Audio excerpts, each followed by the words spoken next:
नमस्ते जी। जनक नंदिनी ज्योतिष में आपका स्वागत है।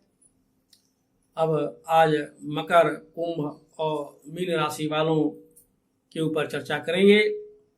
जब मकर राशि प्रथम भाव में पड़ेगी तो मीन राशि तृतीय भाव में पड़ेगी।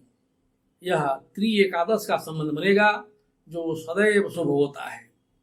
ज्योतिष शास्त्र में पंचम नवम संबंध तो शुभ होते ही हैं, लेकिन जहाँ तक धन के मामले में देखा जाता है तो त्रि-एकादश का संबंध सर्वोत्तम माना जाता है। यह पंचम नवम से भी श्रेष्ठ है, परंतु यह धन के मामले में। तो मकर राशि वालों के लिए शनि अद्भुत सफलता देने वाला है। मीन राशि तृतीय भाव में पड़ेगी।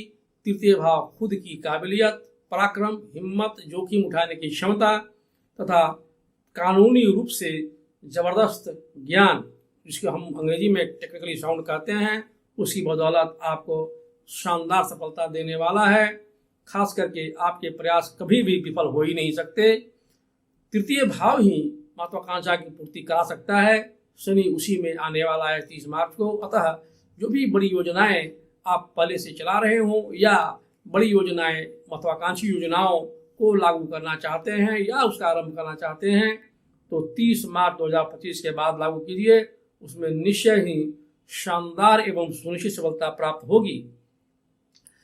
तृतीय भाव में स्थित शनि की तृतीय दृष्टि पंचम भाव पर पड़ेगी। यह त्रि-एकादश का संबंध है।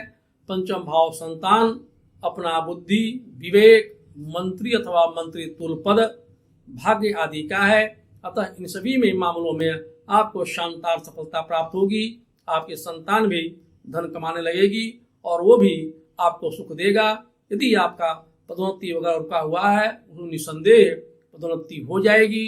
यदि आप व्यवसायी हैं तो उसमें भी पूर्व में किए गए निवेश अथवा व्यवसाय से भी उत्तम लाभ प्राप्त होने लगेगा। तथा यदि 30 मार्च 2025 के बाद कोई व्यवसाय करते हैं तो उसमें भी आपको निश्चय ही लाभ होगा। तृतीय भाव में स्थित शनि की सप्तम दृष्टि भाग्य भाव पर पड़ेगी। भाग्य भाव पर दृष्टि के कारण आपको ऐसे लोगों से भी सहायता मिलने लगेगी जिसे आप पूर्व में जानते तक नहीं रहे होंगे। यही भाग्य का खेल है, अर्थात आपकी भाग्य मदद करने वाला है। अन्य लोगों से सहायता आपको मिलेगी। यह सहायता चंदा, बिना सूद का धन, थाती का धन इत्यादि के रूप में हो सकता है। यही नहीं, नवम भाव अति दूरस्थ स्थानों का भी है। इसलिए आपका व्यापार अथवा संबंध या परिचय जन्म स्थान से काफी दूर दूर के लोगों से हो सकता है और वो भी मददगार साबित होंगे। तृतीय भाव में स्थित शनि की दृष्टि द्वादश भाव पर पड़ेगी। द्वादश भाव निवेश का है, इसलिए यदि आप निवेशक हैं या आपने पूर्व से कोई निवेश कर रखा है, वही समय आपको निश्चय ही धन देने लगेगा। तृतीय भाव और द्वादश भाव का संबंध चतुर्थ एवं प्रथम का बनेगा। ऐसे मामलों में आपको भूमि, भवन, वाहन इत्यादि में यदि निवेश करते हैं, ज्वेलरी में, सौंदर्य प्रसाधन में यदि आप निवेश करते हैं तो भी आपके लिए अद्भुत सफलता मिलने वाला साबित होगा। इस प्रकार से मकर राशि के लिए यह साल निश्चय ही कुछ बीते हुए वर्षों में सर्वोत्तम साबित होने वाला है। कुंभ राशि। कुंभ राशि भी शनि की स्वतः की राशि है, बल्कि इसमें शनि मूल त्रिकोणी होता है। इसलिए कुंभ राशि वालों के लिए भी यह समय अच्छा होगा। लेकिन जब कुंभ राशि प्रथम भाव में पड़ेगी तो शनि की जहाँ शनि स्थित है मीन राशि, वह द्वितीय भाव में पड़ती है। द्वितीय भाव अर्थात दूसरा भाव भी न्यूट्रल माना जाता है, उदासीन माना जाता है। इसलिए इस समय शनि आपके लिए अच्छा सिर्फ इतना ही करेगा कि कोई नकारात्मक परिणाम न मिलेंगे अथवा परेशानी में वृद्धि नहीं होगी, लेकिन बहुत बढ़िया होने लगे यह भी न होगा, क्योंकि शनि मीन राशि में है, बृहस्पति की राशि में है। इसलिए जिस भाव में वो बैठा है उस भाव से संबंधित परिणाम तो निश्चय ही उत्तम देगा, अर्थात अचल संपत्ति, धनागमन, धन संचय, परिवार इत्यादि में वृद्धि अवश्य होगी।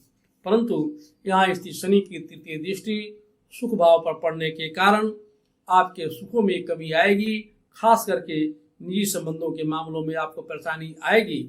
हाँ, यह हो सकता है कि यदि आप किराया, कमीशन आदि के द्वारा पूर्व में निवेश करके द्वारा धन लाभ प्राप्त करते रहे हों तो उसमें वृद्धि भी अवश्य होगी। द्वितीय भाव में बैठा हुआ शनि सप्तम दृष्टि से आपके अष्टम भाव को देखेगा, जो अचानक आने वाली परेशानियों अर्थात मुसीबतों का है। वह धन हानि, दिए गए धन का डूब जाना आदि का है। द्वितीय भाव अचल संपत्ति का है, इसलिए यदि आपने अचल संपत्ति में निवेश किया या उसके लिए किसी को धन दिया तो वह निश्चय डूब जाएगा या लंबे समय तक पूंजी फंस जाएगी। आपको ऐसा नहीं करना चाहिए, बल्कि अच्छे समय का आने का इंतजार करना चाहिए। शनि की दसम दृष्टि आपके एकादश भाव पर पड़ेगी, वह भी अच्छा नहीं माना जाता है क्योंकि यह केंद्रीय भाव है।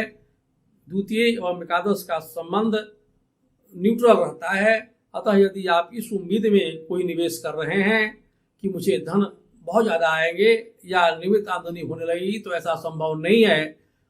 अगर आप इसके लिए तैयार हैं कि जो मैं निवेश करने जा रहा हूं वह 1 साल के बाद लाभ दे तो भी कोई परवाह नहीं है, तब आप निवेश कर सकते हैं, क्योंकि 1 साल तक तो वह बहुत ज़्यादा धन देने वाला साबित नहीं होगा। इस प्रकार कुंभ राशि वालों के लिए यह सो ही रहेगा, अर्थात ना तो ज़्यादा अच्छा और ना ज़्यादा बुरा ही साबित होगा। मीन राशि में स्वयं शनि प्रवेश कर रहा है 30 मार्च को, अतः वह लग्न में पड़ेगी। यह आपके लिए अच्छा साबित होगा। ज्योतिष का सिद्धांत है कि गुरु के क्षेत्र में यदि शनि बैठा हुआ हो तो उस स्थान की वृद्धि करता है। इस हिसाब से मीन राशि में बैठा हुआ शनि गुरु के क्षेत्र में ही है, इसलिए आपके हर तरह से वृद्धि करेगा, अर्थात शारीरिक स्वास्थ्य, धन, मान, पद, प्रतिष्ठा, सफलता आदि सब कुछ आपको प्राप्त होगा। शनि की तृतीय दृष्टि तृतीय भाव पर होने के कारण यह सब कुछ आपकी काबिलियत, आपकी ईमानदारी, कानूनी ज्ञान, आपकी विश्वसनीयता के कारण आपके जो भी आप कार्य में लगे हुए हो उसमें सफलता अवश्य मिलेगी। जो व्यक्ति खास करके कानूनी व्यवसाय में लगा हुआ हो, वकील हो, जज हो या इनके सहायक हो, उनके लिए भी यह शानदार समय साबित होगा। लग्न में बैठा हुआ शनि की सप्तम दृष्टि व्यवसाय भाव पर पड़ेगी। भले ही यह दशम और केंद्रीय प्रभाव माना जाएगा, फिर भी शनि व्यवसाय आदि में आपको लाभ प्रदान करेगा। दाम्पत्य मामले में आपके जीवन साथी अथवा जीवन संगिनी का स्वास्थ्य थोड़ा प्रभावित हो सकता है। उनके पैर के निचले हिस्सों तथा कमर के नीचे पैर में ज़्यादा परेशानी हो सकती है। आपको इस समय नया एग्रीमेंट, पार्टनरशिप इत्यादि नहीं करना चाहिए। शनि की दशम दृष्टि आपके कर्म भाव पर पड़ेगी, इसलिए आपके कर्मों में भी थोड़ी रुकावट आ जाएगी। आप प्रयास तो अवश्य करेंगे क्योंकि शनि मजदूर है, इसलिए आप अथक परिश्रम करेंगे, परंतु उसके मुकाबले आपको ज़्यादा सफलता नहीं मिलेगी। हाँ, यदि आप सरकार से जुड़े हुए हो, सरकारी नौकरी में हो, सरकारी व्यवसाय में हो या राजनीति में हो, तो यह समय आपके लिए शानदार सफलता देने वाला साबित होगा, क्योंकि लग्न और दशम का संबंध सदैव उत्तम परिणाम देता है। इसलिए राजनीतिक व्यक्तियों के लिए या सरकारी सेवा में जुड़े हुए व्यक्तियों के लिए यह शानदार समय साबित होगा। फिर भी मीन राशि अगर देखा जाए तो 2/3 बहुत अच्छे परिणाम आएंगे, परंतु 1/3 मामलों में यह बहुत अच्छा साबित नहीं होगा। फिर भी यह कमोबेश मीन राशि वालों के लिए अगला समय अच्छा ही साबित होने वाला है।